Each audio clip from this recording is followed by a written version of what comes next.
Maithili express की शानदार प्रस्तुति। खुशी रिकॉर्डिंग स्टूडियो बलुआहा।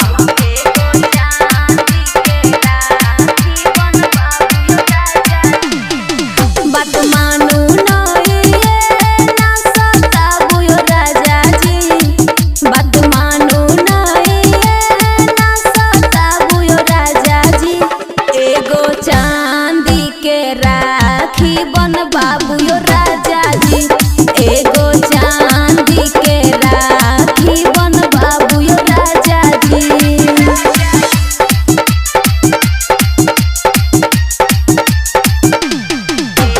डीजे सुमित सतीश रईमा। चांदी के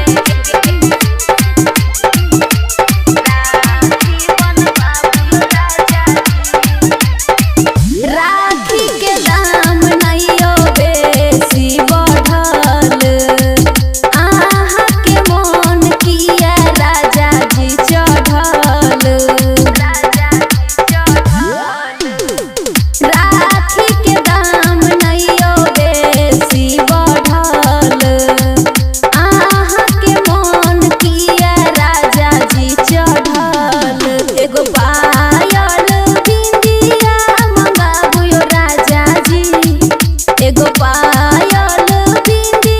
बन बाबू यो राजा जी एगो चांदी के राखी बन बाबू यो राजा जी।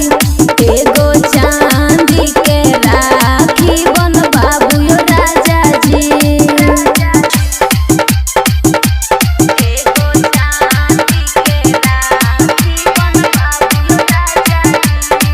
खुशी रिकॉर्डिंग स्टूडियो बलुआहा। पूरा करू राजा जी हमारियो